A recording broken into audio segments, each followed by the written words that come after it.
Hi everyone, it's Rax, continuing the rampage of hopefully very helpful videos for you on Last Epoch. A couple days ago, we did the ultimate loot filter. Then we did how to auto sort your stash, have the stash do all the work for you so you don't have to do anything. And then yesterday, we did the crafting guide. Today, we're going to talk about the end game. I'm going to explain to you all about the woven echoes and the reputation. And also, I'm going to show you a strategy that's not only going to make you way more powerful, it's going to give you way better loot. It's going to give you way more XP, but it's also going to be a lot of fun because you're just going to feel like a god. So let's just get started. So if you press Y, you can see all the factions here. If you go back, there's the item factions, whether you're SSF or you're in Merchant's Guild, and then you have your endgame factions, which is the Forgotten Knights to fight Aberoth, and the Woven, which is the brand new seasonal mechanic.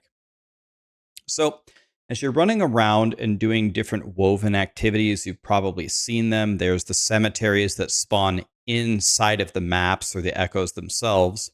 Then there's also the ones that are also on the outside of the map. You're going to gain memory amber. And whether you gather it or you spend it, you're going to rank up your woven reputation. Gaining this reputation gives you access to a vendor down here at the bottom. So you can port this way or you can port from that menu where you can buy all of the woven echoes that you might want. So if you go here and you need to buy, you can see they're laid out exactly as they're laid out here. And as your reputation goes up, you can purchase more of them. And that's how it goes. So we are going to buy the echoes based upon what we need and the strategy that we're going to run. And I'll show you that probably at the end while I explain the mechanics here. So when we look at the different woven echoes here, they're actually telling you a few things when you just look at the tree. First of all, the icons in the top right are going to tell you like what kind of an echo this is. For example, if it has a little hammer thing, it's going to tell you that it's a crafting woven echo. And if it's got the little boss icon, it's a boss woven echo. So that's the first kind of thing that will help you determine what the individual rewards are. And if it has a plus sign in the top right corner, it means that if you run it, you will get a point in your Weaver tree. I believe there's 50 total points to collect. So as you start gathering these woven echoes, the very first thing you should do is press Y or go into I and look at them and see if you have any plus signs. And if you do, you need to run them immediately to get the points for your tree. Okay. Then one more thing I want to show you about that is how exactly do you place the woven echoes down so you can run them? Well, if you go to a timeline and you see one of those little cemetery gates, that's a good song by Pantera, by the way. If you see one of those little cemetery gates on the outside here, let's see if I can find one. Of course not. That would have been helpful, but it would look like a little green gate. If you run that and then you go in there, the reward at the end will be to place woven echoes. So when you get there, you can literally just go to your woven echoes and take all of them and punch them in a straight line and just run them all. Then you press Y and go to your tree and put in all of your points. It's as simple as that. The woven echoes, or the cemeteries that are inside your maps, those ones that you run will let you enchant your class-specific idols to make them a little bit stronger. So let's get into the strategy for the tree now that we know how to acquire these points, now that we see that, did I show you the vendor where we can buy the different woven echoes that we want? Let's understand the tree here, and then I'll finally show you probably what you came here for, the strategy on how you farm everything. So it's really easy to break down my strategy. I don't have like a planner for this or anything. I don't know if there is a planner, so you can just take a screenshot. But even easier than that, I can just describe to you what I did. The very first thing that I did is I went to go grab these nodes where you actually insert different items into the woven echo tree. And you can read all the text for all of them however you want. But essentially what it says is it gives you a lot more chances to drop whatever you're placing into these slots. Beware though, I do not believe that it works for boss specific drops. So put stuff in there that can quote unquote drop in the wild. But for example, I've been loading it up with this sword that I really wanted to get a better version of, and I just made this sword from the heavens. By the way, the 3 best stats for me are melee attack speed, spell damage, and fire pen. There it is. T7, T5, T5, all of them 1 off of perfect. The reason why I was able to find this is because I loaded up my Weaver tree with all of these little with all these opportunities to find more of them. So the very first thing I would do with your points is just start grabbing all of these and load it up with whatever piece of gear you really need to improve. That's the first step.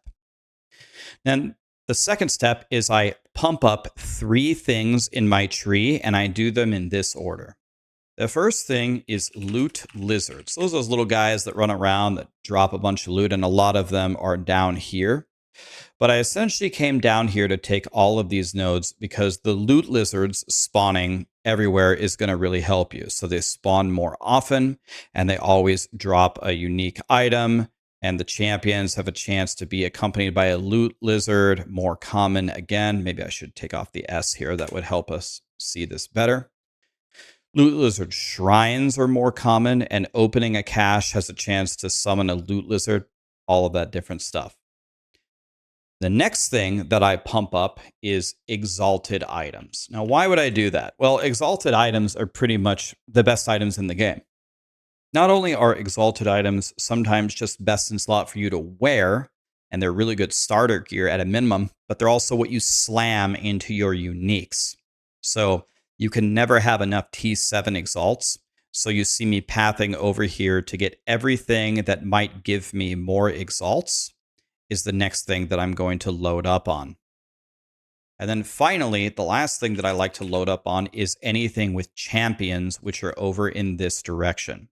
The reason why I load up on champions is because they're like the strongest monsters in the game, and they drop amazing loot. And I believe there's some synergy down here with one of these nodes where they also have an opportunity to be accompanied by the loot lizards.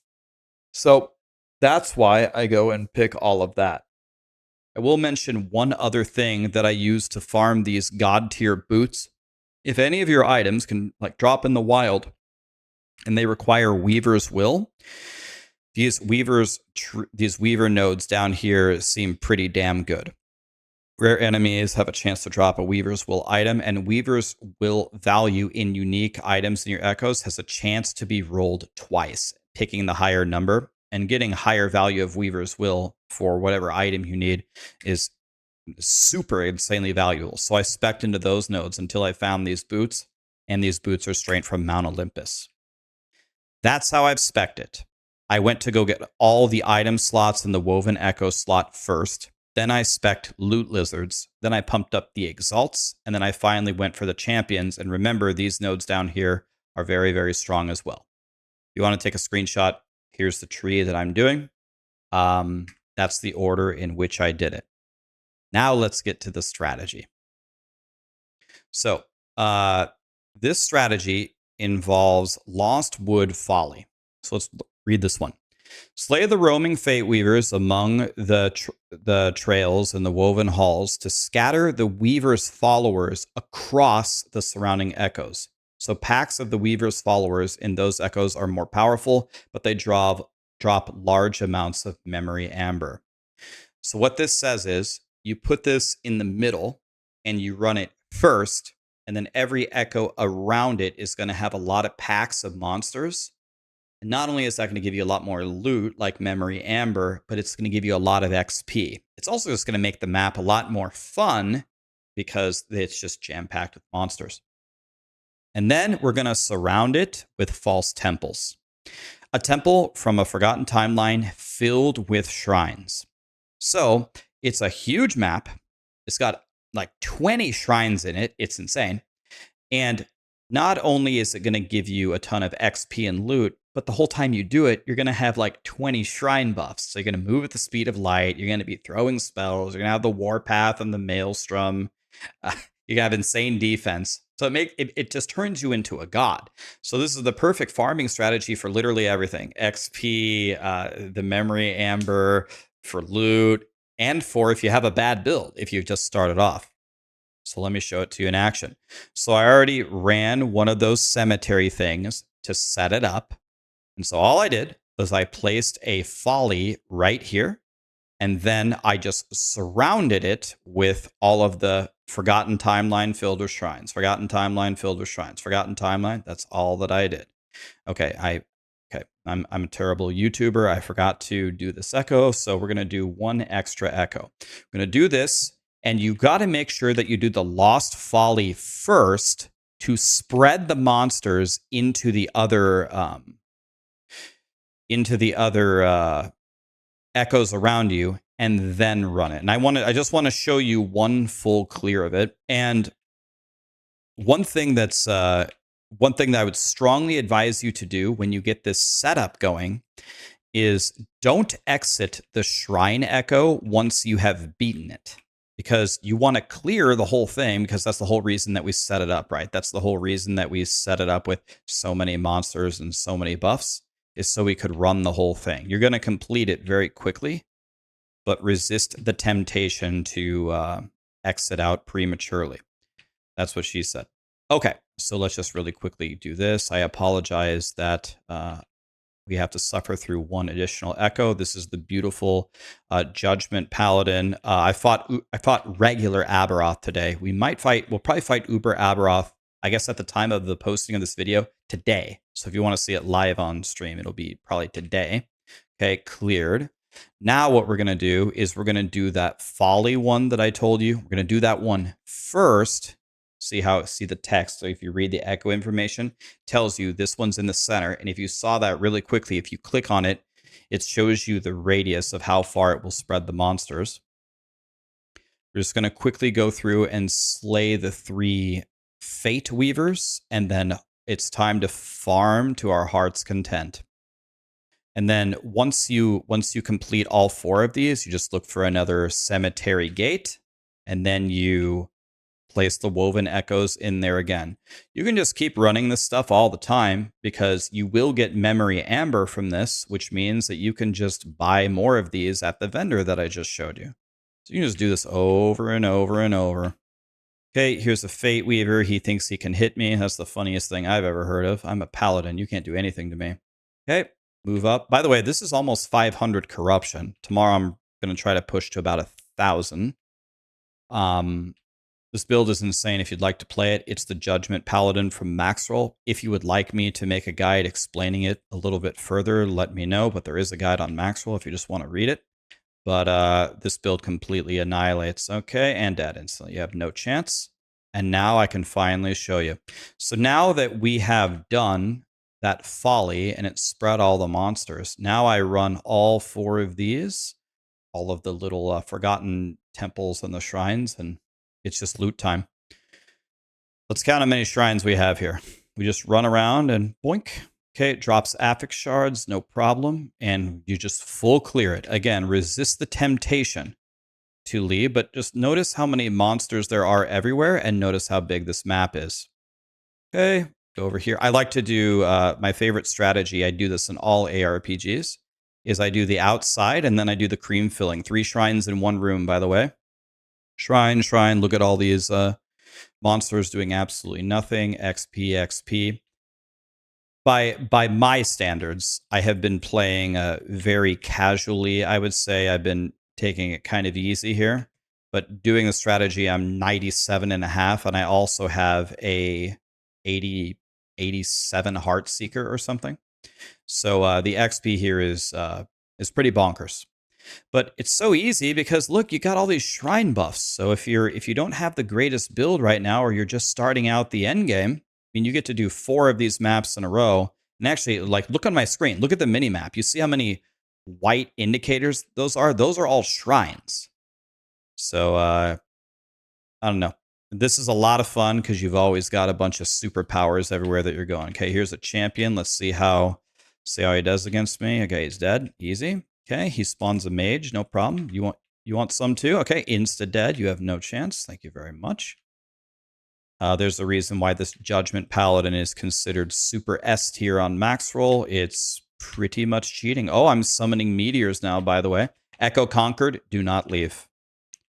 We set up this beautiful chain of 4 echoes, and look at the loot filter doing work, by the way. See all those exalts that it hid from me?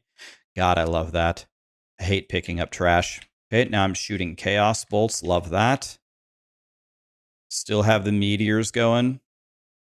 I mean, life is pretty good with the strategy. Admittedly, I haven't really seen what other people are doing. I don't know if people are doing this strategy or something else.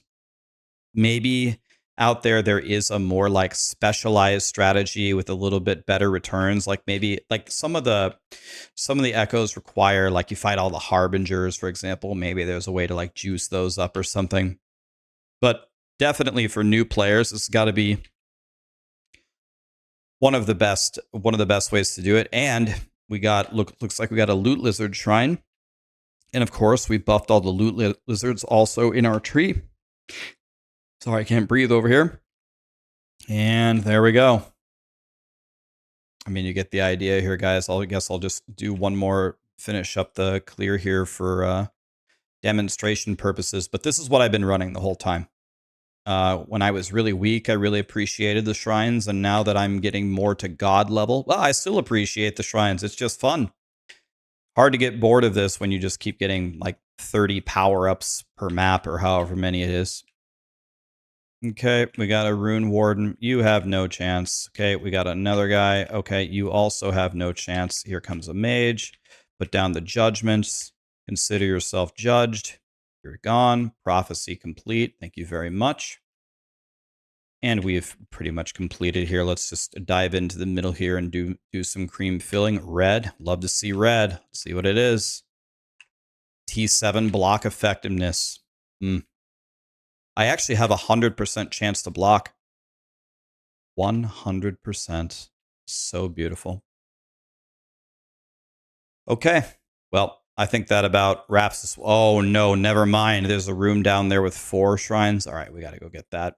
We got to go get that for the viewers. Look at this one. How many here? 1. Okay, we got two big boys right here. Let's go get the shrines first. 2, 3, 4. I don't even know how many buffs I have, but I've got to be completely immortal by this point. Prophecies are being complete. There's loot literally everywhere. I have a very strict loot filter. The fact that we're getting anything is insane. I see woven echoes are dropping, and then, of course, it also says that you're getting the memory amber. Okay, I think you get the idea. So that's it, guys. One more time for clarification. Get all the weapon and the armor and the woven echo slots. If you want to put the Folly in here or whatever you want, like I'm doing False Temple, but you could probably put one of the more valuable ones in there. Then go get all the Loot Lizard stuff, get the Exalt stuff, get the Champion stuff. And then for the Woven Echoes, it's Folly in the middle, run it first, and then False Temples all around it. Can't possibly lose. I hope this video helped you guys. If you want me to, I can make a Judgment Paladin guide. Let me know, like, someone I think suggested just a basic endgame guide, like how do you progress besides the season mechanic? How do you progress the endgame? If you want that, I can make that for you. All I want is for you to have fun in Last Epoch like I'm having.